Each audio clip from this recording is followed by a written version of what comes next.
জাতি ধর্ম নির্বিশেষে যিনি সকল মানুষের পরম গুরু, একান্ত আশ্রয়, যিনি জ্ঞান ও ভক্তির সাগর, তিনি শ্রী শ্রী রামকৃষ্ণ পরমহংস।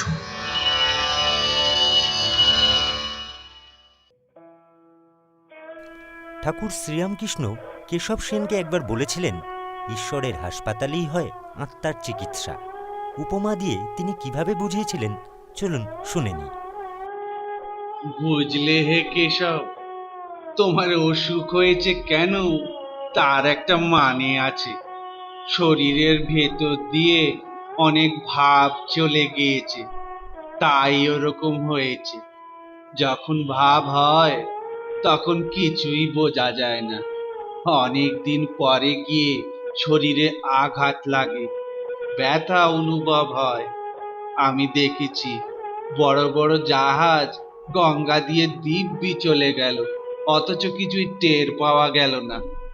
ওমা, খানিকক্ষণ পরে গিয়ে দেখলাম কিনারার উপরে জল ধপাস ধপাস করে আছড়ে পড়ছে আর চারপাশ তোলপাড় করে তুলছে। হয়তো কিনারার খানিকটা জলে ভেঙেই পড়ে গেল। কুঁড়ে ঘরে হাতি প্রবেশ করলে ঘর তোলপাড় করে সব ভেঙে চুরে দেয়। ভাব হস্তিও ঠিক তেমন করেই দেহ ঘরে প্রবেশ করে আর ভেতরে গিয়ে সব কিছু তোলপাড় করে সব তছনছ করে দেয়। হয় কি জানো, আগুন লাগলে কতগুলো জিনিস পুড়িয়ে টুড়িয়ে ফেলে, আর একটা হইচই কাণ্ড আরম্ভ করে দেয়।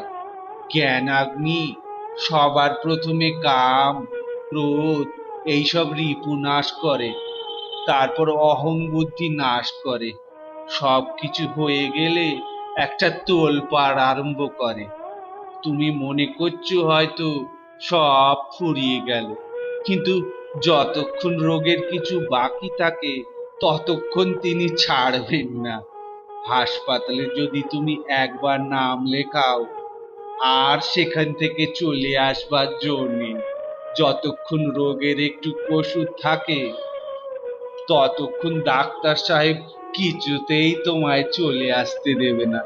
তুমি তোমার নামটা লেখাতে গেলে কেন বলো তো?